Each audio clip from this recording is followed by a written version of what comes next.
So welcome back again YouTube students, आपका एक बार फिर से स्वागत है मेरे चैनल मिस्टर कोडर रोहित में। और आज की वीडियो में दोस्तों डिस्कस करने वाले हैं RSCE एनसिबल का। हम ये कोर्स स्टार्ट करने वाले हैं। रेड हैट के सर्टिफिकेशन आप कर चुके हैं, अगर रेड हैट का एडमिनिस्ट्रेटर लेवल का RSCSA सर्टिफिकेट अगर आप कर चुके हैं तो आपका सेकेंड स्टेप RSCE करने का होता है।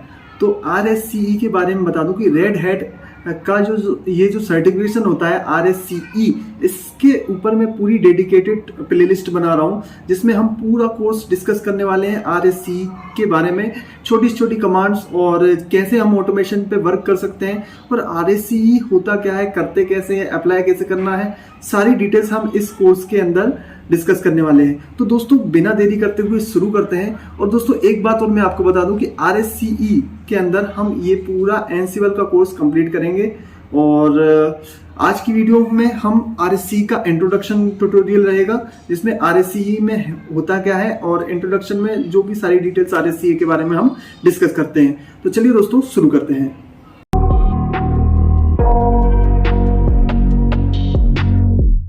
I got nightmares in my head, I fear that the thoughts build.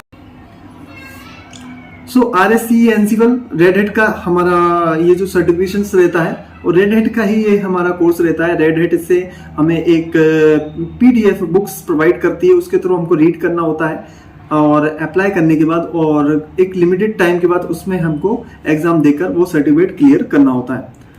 और आगे चलते हैं। RSCE जिसका फुल फॉर्म होता है रेड हैट सर्टिफाइड इंजीनियर, यानी कि RSCE अगर आप कंप्लीट कर लेते हैं तो आप एक रेड हैट सर्टिफाइड इंजीनियर होते हैं। और रेड हैट सर्टिफाइड इंजीनियर के साथ साथ अगर आपने RSCSA रेड हैट का एडमिनिस्ट्रेटर लेवल का एग्जाम अगर हम डन कर चुके हैं तो आप इसके बाद RSCE के लिए एप्लीकेबल होते हैं। लिनक्स पे हम पूरा वर्क किया जाता है। रेड हैट RSCE के अंदर लिनक्स के ऊपर वर्क किया जाता है और RSCE एडमिनिस्ट्रेटर में भी लिनक्स का हम पूरा डिटेल्स से जितने भी हैं सारे वर्क लिनक्स पे ही किए जाते हैं, सारे टास्क। ऑटोमेशन, अब RSCE क्या है, देखिए RSCE के अंदर आप ऑटोमेशन करते हैं और RSCA के अंदर आपको लिनक्स के एनवायरनमेंट को कैसे यूज करना है, RSCE एडमिनिस्ट्रेटिव लेवल के जो भी टास्क होते हैं, बेसिक कमांड्स होती हैं, वो हम RSCE के सर्टिफिकेशन में पढ़ लेते हैं। लेकिन सेकेंड स्टेप पे अब इतनी कमांड्स सीखने के बाद अब बड़ा ह्यूज इन्वायरमेंट जब आपको मिल जाता है तो आपको सर्वर्स मैनेज करने होते हैं। फॉर एग्जांपल जैसे कि मान लीजिए आपको अगर सर्वर दे दिए जाए, एक बड़े इन्वायरमेंट में काफी ज्यादा सर्वर्स हैं, उन सर्वर्स को मैनेज कैसे किया जाएगा। अगर मान लीजिए इसमें विंडोज सर्वर भी हैं, लिनक्स भी हैं और अदर सर्वर्स भी हैं, तो इन सर्वर्स को एक ही एडमिन को मैनेज करना होता है। तो एडमिन लेवल के टास्क के लिए हम RSCE करते हैं। RSCE ऑटोमेशन में हम सभी सर्वर्स को एक कंप्यूटर के थ्रू या एक मशीन के थ्रू कैसे मैनेज करना है उसको हम सीखते हैं। तो चलिए दोस्तों आगे बढ़ते हैं। RSCE red hat certification engineers जिसे हम बोला जाता है RSCE वालों को, और मिड लेवल सर्टिफिकेशन होता है ये, ओके। और यहाँ पर एंटरप्राइज लिनक्स सिस्टम हमें ये प्रोवाइड किया जाता है। इसमें टास्क पर फोकस किया जाता है, एडमिनिस्ट्रेटर लेवल के सारे टास्क के ऊपर हमें फोकस किया जाता है कि यहाँ पर एडमिनिस्ट्रेटर लेवल के ही टास्क हमें करने होते हैं, ओके। देन एग्जाम डिटेल्स बात करें तो एग्जाम कोड EX294, यानी कि जब हमें जो बुक मिलती है रेड हैट की तरफ से वो EX294 होती है। वहीं अगर आप एडवांस लेवल पे जाते हैं, RSCE के एडवांस लेवल के एग्जाम की तैयारी करते हैं तो 374 भी आपको बुक मिलती है। तो ये दोनों के कोर्स की डिटेल्स या दोनों का कोर्स की तैयारी हम इस प्लेलिस्ट में करेंगे। और ये दोनों का कोर्स मिक्स रहेगा। अगर आप ये कोर्स कर लेते तो आप दोनों के एग्जाम दे सकते हैं इजीली, ओके। तो ये फ्री ऑफ कॉस्ट रहेगा, कोई कॉस्ट नहीं है और अवेलेबल मेरे यूट्यूब चैनल पर रहेगा। तो चैनल को सब्सक्राइब जरूर करें, ठीक है, आपके लिए फ्री में बना रहा हूँ ये कोर्स, ठीक है। तो एग्जाम कोर्स ये आपके रहते हैं। देन ड्यूरेशन बात करें जाए तो एग्जाम की ड्यूरेशन होती है 3.5 आवर्स जब आप एग्जाम देने जाते हैं या एग्जाम सेंटर में देते हैं या फिर रिमोटली देते हैं। तो टोटल टाइम जो रहता है आपके ड्यूरेशन 3.5 आवर्स का ये कोर्स होता है, वो एग्जाम होता है जिसमें आपको टास्क पूछे जाते हैं। फॉर्मेट क्या होता है, परफॉर्मेंस बेस्ड, यानी कि आपको टास्क दे दिए जाएंगे, उन टास्क को आपको कर करके दिखाना है, उसी बेस्ड पे आपको नंबर्स दिए जाते हैं ना। तो टिपिकली आरएससी के जो भी टास्क आपको दिए जाते हैं आपके नॉलेज बेस्ड, एक्सपीरियंस बेस्ड आपको वो करने होते हैं। बुक क्या होती है? RSCSA, RSC, red hat Linux certification study guide. आप ये बुक्स आपको सजेस्ट की गई हैं, तो आप चाहे तो इन बुक्स से पढ़ सकते हैं। नहीं तो आप अगर रेड हैट का सर्टिफिकेशन अप्लाई करेंगे तो रेड हैट आपको 2 बुक्स भी शेयर करेगा। RSC की EX294 बुक शेयर करेगा और 374 भी बुक शेयर करेगा।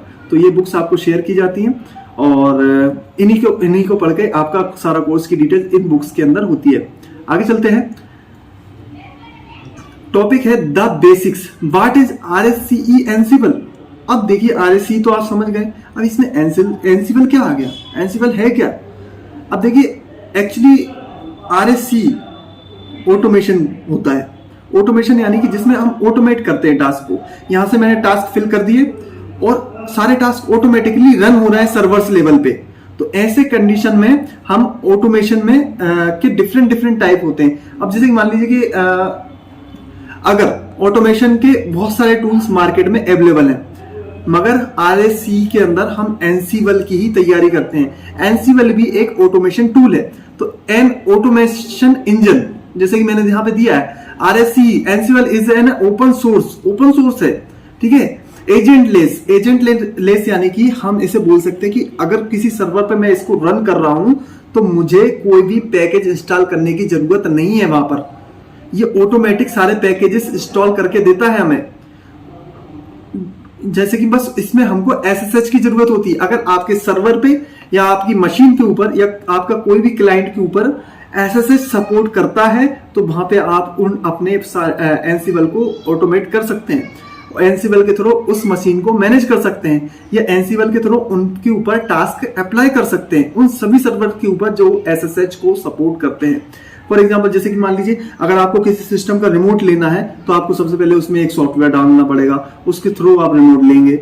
अब आप कुछ बोल देंगे RDP के थ्रू भी ले लेते हैं। भाई RDP भी तो टूल ही है ना, टूल डालना पड़ा ना।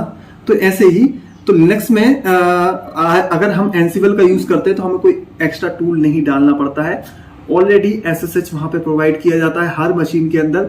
आप चाहें तो स्विचेस मैनेज कर सकते हैं, सारी मशीन आगे और भी डिटेल से जानेंगे, ठीक है। तो ऑटोमेशन इंजन जो कि ओपन सोर्स है हमारा, और इसमें सेंटेक्स जो है ना YAML लैंग्वेज का यूज किया जाता है। अब YAML लैंग्वेज क्या है? फॉर एग्जांपल जैसे आपने C++ ऐसी लैंग्वेज यूज करी है ना, स्क्रिप्ट में आप लैंग्वेजेस का यूज करते हैं, बैश स्क्रिप्ट। तो ये इसी तरीके से एक YAML लैंग्वेज भी है। YAML लैंग्वेज क्या होती है उसको हम आगे की वीडियोस में प्लेलिस्ट में जानते हैं, ठीक है।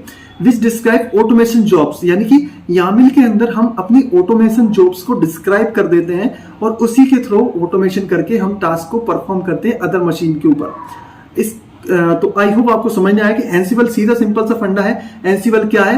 एंसिबल भाई एक ओपन सोर्स ऑटोमेशन टूल है जो कि हमको YAML लैंग्वेज के थ्रू टास्क को ऑटोमेट करने में दूसरी मशीन पर मदद करता है, ठीक है। मार्केट में और भी ऑटोमेशन टूल्स अवेलेबल हैं, बट हम एंसिबल ही यूज करते हैं क्योंकि ये ओपन सोर्स है और इसके लिए हमें कोई क्लाइंट इंस्टॉलेशन की जरूरत नहीं होती है। हमें अदर मशीन के ऊपर कोई भी क्लाइंट इंस्टॉल करने की जरूरत नहीं है। ओके, देन आगे चलते हैं। Easy to use. Easy to use का मतलब क्या है? With RSCE Ansible there is no need to complex infrastructure, यानी कि आपको एक अच्छा दमदार मशीन की जरूरत नहीं है।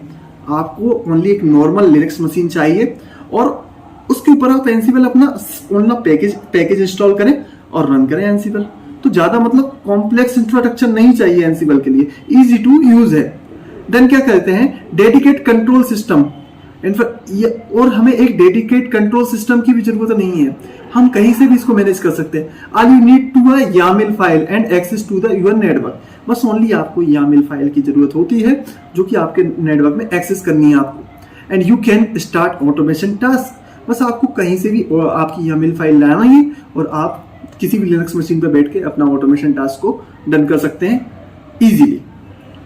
स्केलेबल यानी कि अब स्केलेबल से अब मान लीजिए आपके बड़ा इंफ्रास्ट्रक्चर है, आपके इंफ्रास्ट्रक्चर में कुछ समथिंग 1000 मशीन्स हैं, 1000 सर्वर्स हैं, या फिर मान लीजिए 10,000 सर्वर्स हैं। अब कुछ लिमिटेशंस होती हैं ऑटोमेशन टूल्स की, बट एंसिबल में कोई लिमिटेशंस नहीं है। आपको बिना लिमिट के आप कितने ही बड़े इन्वायरमेंट को ऑटोमेशन के अंदर मैनेज कर सकते हैं। आप इसमें 1000 सर्वर्स भी ले सकते हैं, 10,000 भी ले सकते हैं, यार अपनी जितना भी बड़ा इंफ्रास्ट्रक्चर उन सभी के सर्वर्स को भी ऐड कर सकते हैं। तो दोस्तों एनसिबल हम इसलिए RSCE में एनसिबल टूल का ऑटोमेशन के लिए यूज करते हैं। अब जैसे कि बात करें RSCE एनसिबल push based architecture, push based यानी कि ये कमांड को पुश कर देता है। पुश यानी कि हमने यहां से बोला भाई ये कर दो, हमारे सिस्टम हमारे सर्वर में जाकर ये कर दो, तो ये कमांड को पुश कर देगा कि भाई जाइए हमें टाइम निकाल के लाइए। तो पुश कर दिया टास्क हमने यहां से और एनसिबल ने अपनी मशीन के ऊपर डाल दिया कि भाई आउटपुट दो ये वाला। तो एनसिबल एक हम दोनों को कम्युनिकेट करवाने में मदद कर रहा है सर्वर से। तो जाना मुझे नहीं पड़ रहा है, जाना कौन जा रहा है, एनसिबल जा रहा है, मैं नहीं जा रहा। दैट्स ठीक है आर्किटेक्चर। तो whether you have a handful of servers, thousands of manage, मतलब काफी ज्यादा स्केलेबल सर्वर्स में हम इसका यूज कर सकते हैं। अब जैसे कि Linux distribution, red hat enterprises, अब इसमें हम क्या क्या मैनेज कर सकते हैं। लिनक्स डिस्ट्रीब्यूशन जितने भी हैं लिनक्स के सारे लिनक्स सर्वर्स यूज कर सकते हैं। विंडोज सर्वर्स साथ ही साथ डेस्कटॉप भी हम मैनेज कर सकते हैं। Other operating system and devices like network, switches, routers, firewalls, इन सभी की कॉन्फ़िगरेशन को हम मैनेज कर सकते हैं इसके अंदर। ओके, देन आगे चलते हैं कॉन्फ़िगरेशन जॉब्स। अब एनसिबल की बात है, ऑटोमेशन टूल से एडमिनिस्ट्रेटेड लेवल के टास्क हम अगर एनसिबल से कर रहे हैं तो भाई सीधी बात है हम कॉन्फ़िगरेशन जॉब्स तो इसमें परफॉर्म करेंगे ही करेंगे। तो कॉन्फ़िगरेशन जॉब हम एनसिबल के अंदर परफॉर्म कर सकते हैं। तो Ansible has to administrative configure various operating system and devices, यानी कि एडमिनिस्ट्रेटिव लेवल के जो टास्क हैं सभी ऑपरेटिंग सिस्टम और डिवाइसेस के ऊपर हम परफॉर्म कर सकते हैं, एनसिबल का यूज कर सकते हैं। जैसे कि ऑटोमेशन शेल स्क्रिप्टिंग की बात करें, अब देखिए ऑटोमेशन के अंदर शेल स्क्रिप्टिंग, राइटिंग स्क्रिप्ट हमको पहले क्या करता, शेल स्क्रिप्टिंग में क्या करना पड़ता था कि स्क्रिप्ट राइट करना पड़ती, उसको स्क्रिप्ट का रन कर दो और हमारा टास्क रन हो जाता था। पर्पस क्या होता है, ऐसे ही इसमें भी है, हम यामिल लैंग्वेज पर क्रिएट करते हैं अपनी फाइल एंड उसको रन करवाते हैं, तो सिंपली हमारे टास्क रन हो जाते हैं। तो बैश, अब जैसे कि स्ट्रीमिंग एंड ऑटोमेट, जैसे कि यहाँ पे automation shell scripting, system administrator level के टास्क के लिए यहाँ पे लिखे हैं। पर्पस क्या है, स्क्रिप्ट एडमिनिस्ट्रेटर लेवल के टास्क परफॉर्म करने के लिए हम स्क्रिप्ट बेस का यूज करते हैं। Bash, PowerShell, Python scripts, हम पहले क्या करते थे, हम इन स्क्रिप्ट्स बनाने के लिए बेस स्क्रिप्ट्स बनाते थे, पावर शेल स्क्रिप्ट्स भी बना लेते थे और पाइथन स्क्रिप्ट्स भी बना लेते थे। बट अब आ जाता है कॉन्फ़िगरेशन टूल्स। देखिए एक तो वो एक टाइप हो गया कि भाई हाँ भैया हमने स्क्रिप्ट बना ली, स्क्रिप्ट में हमने बोल दिया कि भाई ये कर दो, इसके बाद ये कर दो, इसके बाद ये कर दो, और इसके बाद स्क्रिप्ट को रन करा दिया, वो टास्क उसने करके हमको दे दिया output. Second method automation tool, या तो टास्क को स्क्रिप्ट बेस आप डन करवाइए, या फिर अब देखिए स्क्रिप्ट बड़ी हो जाती है। अब मान लीजिए इतने सारे बड़ा इंफ्रास्ट्रक्चर है तो स्क्रिप्ट कितनी बड़ी बनेगी, आपको समझ रहे हैं ना। उस चीज को छोटा करने के लिए, कंप्रेस्ड करने के लिए हमने ऑटोमेशन टूल लेके आए मार्केट में। ऑटोमेशन टूल, कॉन्फ़िगरेशन टूल्स जिन्हें हम बोल सकते हैं, तो tools to manage and configure servers and applications. तो सर्वर्स और एप्लीकेशन को कॉन्फ़िगर करने के लिए हम टूल्स लेके आए। पर्पस क्या था, enable infrastructure as code, infrastructure को एज अ कोड कन्वर्ट करने के लिए हम टूल लेके आए, इजी लैंग्वेज में हम उनको कॉन्फ़िगर कर सकें, इसलिए हमने यामिल लैंग्वेज के। अब इसमें क्या है, हमारे पास एनसिबल भी था, पपिट का भी यूज कर सकते थे, चीफ का भी यूज कर सकते थे। तो हमारे पास 3 ऑटोमेशन टूल्स अभी फिलहाल की कंडीशन में है। बट मैंने जैसे कि बताया एनसिबल क्यों यूज कर रहा है, क्योंकि हम बड़ा एनवायरमेंट यूज कर सकते हैं, इसके थ्रू बड़ा एनवायरमेंट मैनेज कर सकते हैं। पपिट देखो, automation servers providing and configuration, provisioning and configuration हम एनसिबल के थ्रू कर सकते हैं। पपेट के through managing software configuration across multiple systems, multiple system में हम कॉन्फ़िगरेशन और सॉफ्टवेयर मैनेजिंग कर सकते हैं। Defining and developing infrastructure as code, Chef का यूज कर सकते हैं एज अ कोड इंफ्रास्ट्रक्चर को डेवलप करने के लिए। तो अपने अपने ऑटोमेशन टूल्स के अपनी अपनी क्वालिटीज हैं, बट इन आगे की वीडियोस में हम ओनली एनसिबल पे ही फोकस करेंगे, क्योंकि RSCE के एग्जाम में हमसे ओनली एनसिबल ही पूछा जाता है और एनसिबल पे ही हमें फोकस करना है। देन बेनिफिट्स बताया जाए तो सेंट्रलाइज मैनेजमेंट, आप एक मैनेजमेंट को सेंट्रलाइज कर सकते हैं। अब आप मान लीजिए आप इन बड़े इंफ्रास्ट्रक्चर में आपको बहुत ज्यादा बंदों की जरूरत नहीं है, आप ओनली एक ही पर्सन के थ्रू सेंट्रलाइज करके सभी इंफ्रास्ट्रक्चर को मैनेज कर सकते हो इजीली। तो that's why we are using automation tools. Usage बता developing, maintaining software, configuration servers, managing infrastructure, ये सारे इनके यूजेज है। आगे चलते हैं, व्हाट इज एंसिबल। एंसिबल है क्या? तो हमने समझ लिया एंसिबल भाई ऑटोमेशन टूल है। ये मैंने आपको यहाँ पे इसकी डेफिनेशन भी दे दी है। Ansible is open source automation tool use for configure management, application development and task automation. It simplifies complex tasks by using declarative YAML files, define configuration and execute tasks across multiple systems. Example: an Ansible playbook can automate the installation and configuration of softwares on a group of servers. और यहाँ पे मैंने इसको explain कर दिया, ठीक है। तो ये इतना सिंपली मैंने हिंदी भाषा में आपको क्लियरली बता दिया कि एंसिबल है क्या। आगे चलते हैं, features of RSCE Ansible. Features पे आने से पहले सबसे पहले मैं आपको एक डायग्राम के थ्रू बता देता हूं कि एंसिबल परफॉर्म कैसे करता है। ओके, देन हम चलते हैं हमारे पेंट के ऊपर और यहाँ पे मैं कुछ सर्वर्स ले लेता हूँ आपके इजी एक्सेस के लिए। तो मान लीजिए मेरे पास एक ये एंसिबल सर्वर है, बाकी छोटे छोटे मैंने डेस्कटॉप्स बनाए हुए हैं, ठीक है। ओके, तो इसकी थोड़ी लाइनिंग हम कम कर देते हैं। ओके, तो ये छोटे छोटे टास्क, ये छोटे छोटे सर्वर्स हैं मेरे पास, ये देखिए।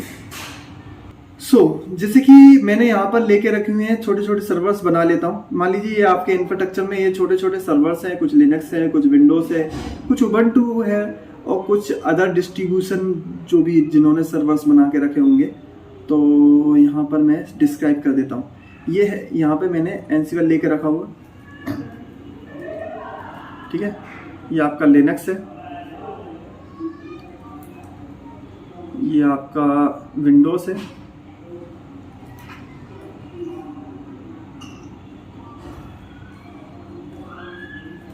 उबंटू है, ये आपका रोकी लिनक्स पे बना हुआ है, रोकी लिनक्स,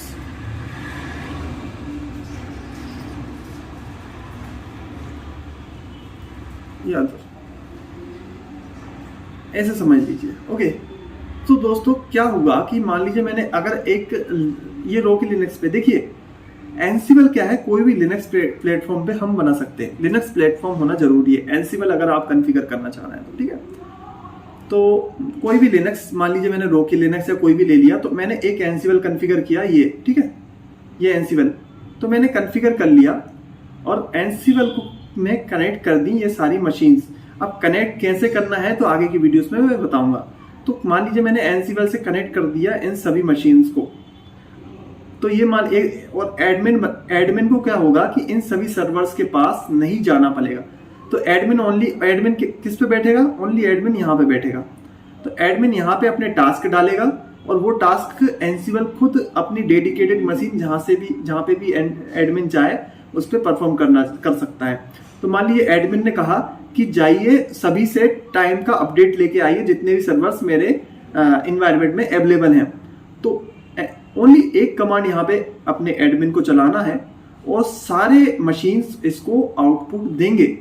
अब एडमिन को क्या, इससे फायदा क्या हुआ कि एडमिन को नहीं जाना पड़ा किसी भी सर्वर के पास या किसी भी सर्वर को लॉगिन नहीं करना पड़ा SSH करके।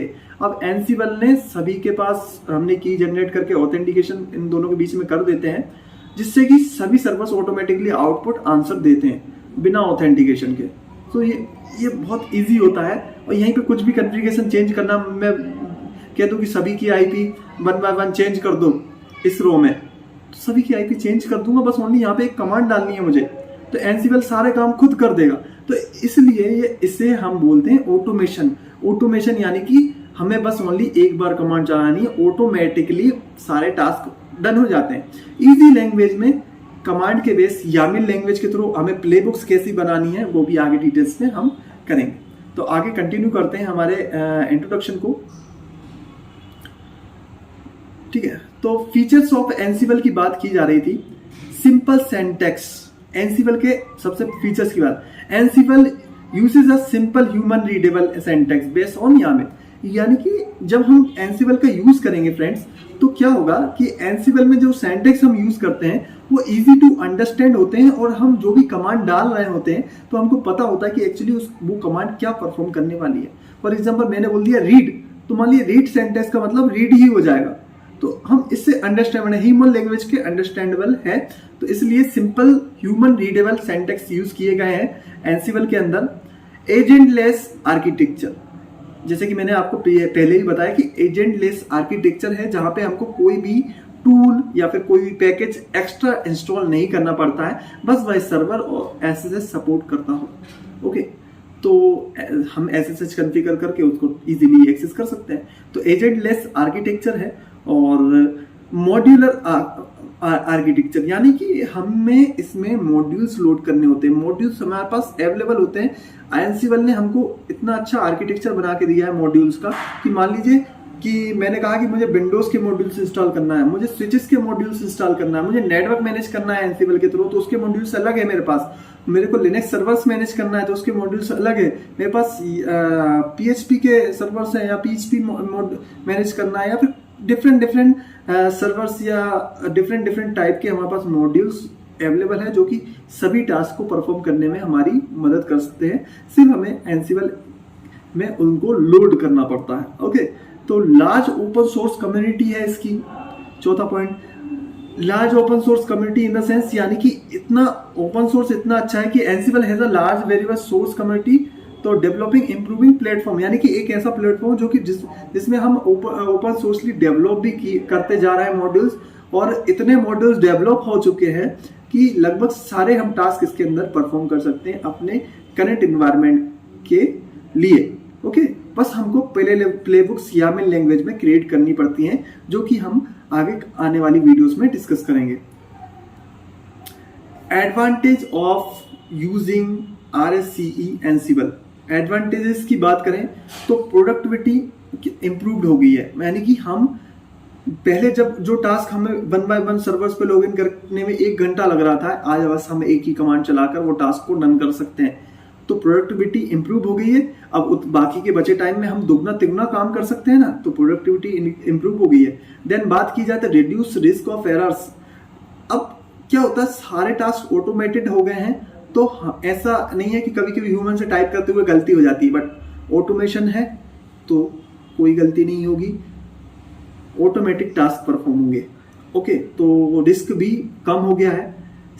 जनरेट कंसिस्टेंसी एंड कंपाइलेंस, यानी कंसिस्टेंसी मिल गई है हमें, एक मतलब कि एक फ्लो मिल गया है। ठीक है, कॉन्फ़िगर सेटिंग्स, हमें कहाँ पे क्या चेंजेस करना है तो हम इजीली हम इसमें कर सकते हैं। कॉस्ट सेविंग, मान लीजिए अब बड़ा एनवायरनमेंट है, 1000 सर्वर्स हैं, पहले उन 1000 सर्वर्स को मैनेज एक बंदा तो कर नहीं पाएगा, उसके लिए 3-4 बंदे रखे थे कि भाई आप ये करोगे, आप ये करोगे, आप ये करोगे। बट अब एक एडमिन रख लिया जाता है, उस ऑटोमेशन एनसीवल वाला बंदा रख लिया जाता है RSCE सर्टिफाइड, और उससे बोल दिया जाता है आप सारे एनवायरनमेंट को मैनेज करो। तो उससे क्या होगा कि कॉस्ट भी सेविंग हो गई है। कॉस्ट सेविंग यानी कि 4 बंदों को जो तनख्वाह दी जा रही थी, अब एक को तनख्वाह देकर काम चलाया जा रहा है, पहले 4 को देनी पड़ रही थी, तो कॉस्ट कहीं ना कहीं सेव हो जाती है। सो इस तरीके से दोस्तों RSCE में हमारे ये एडवांटेजेस हो गए। हाउ RSCE एनसीवल वर्क कैसे करता है, जैसे कि मैंने अभी पिछले आपको एक डायग्राम बना के बताया था कि हमें सीधे सिंपली यहाँ पे इन्वेंट्री क्रिएट करनी पड़ती है, प्ले बुक्स को लोड करना पड़ता है, मॉड्यूल्स को प्ले बुक्स क्रिएट कर, इन्वेंट्री में हम सभी सर्वर्स की IPs की लिस्ट बना लेते हैं कि ये सर्वर की ये IP इस कैटेगरी का सर्वर है, ये डेटा स्टोर करने के लिए, ये बैकअप के लिए है, ये हमारे वेब पेजेस वाले सर्वर्स है। तो इस तरीके की इन्वेंट्री क्रिएट कर, एक फाइल क्रिएट कर लेते हैं, उनमें सभी की IPs स्टोर करके या फिर कैटेगरी वाइज रख देते हैं। देन इससे क्या होता है कि हमारा एनसीवल रीच कर पाता है उनसे। देन इसके बाद प्ले बुक्स क्रिएट करते हैं, प्ले बुक्स में हम टास्क स्टोर कर देते हैं कि ये करना है, ये परफॉर्म करना है, यामिल लैंग्वेज में हम प्ले बुक्स क्रिएट करते हैं। फिर हम मॉड्यूल्स लोड करते हैं, रिक्वायरमेंट जैसे मान लीजिए अगर नेटवर्क मैनेज करना है तो नेटवर्क के मॉड्यूल्स, और अगर मान लीजिए मुझे लिनक्स सर्वर्स मैनेज करना है तो लिनक्स सर्वर के मॉड्यूल्स हम लोड करते हैं। देन इसके बाद हम अपनी कमांड के थ्रू उनको मैनेज कर सकते हैं। ओके, तो जैसे कि मैंने यहाँ पे अभी आपको बताया था कि यहाँ पे देखिए, तो सीधा सिंपली मुझे क्या करना होता है, इन सभी सर्वर से कम्युनिकेशन बनाने के लिए इन्वेंट्री फाइल बनानी पड़ती है। यहाँ पर अपने एनसीवल सर्वर के ऊपर इन्वेंट्री फाइल एक बार बन जाती है तो इन्वेंट्री फाइल यहाँ पे बनाने के बाद सभी डिटेल्स इन सभी सर्वर्स की इस इन्वेंट्री फाइल में लिखी हुई होती हैं। और वो इन्वेंट्री फाइल कहाँ पे स्टोर होती है? हमारे एनसिबल सर्वर के अंदर। तो एनसिबल सर्वर क्या होता है, सभी से रीच कर पाता है इस इन्वेंट्री फाइल की वजह से। तो जब इन्वेंट्री फाइल डेवलप हो जाती है तो हम यहीं पे एक प्ले बुक बनाते हैं। उस प्ले बुक में लिख देते हैं कि भाई यहाँ पे मुझे ये टास्क करना है, अब ये टास्क करना है, इसके बाद ये टास्क करना है, जो कि यामिल लैंग्वेज में होती है। और जब इसके बाद हम मान लीजिए ये स्विच है, अगर मान लो ये स्विच है तो स्विच के मॉड्यूल्स इंस्टॉल कर देंगे।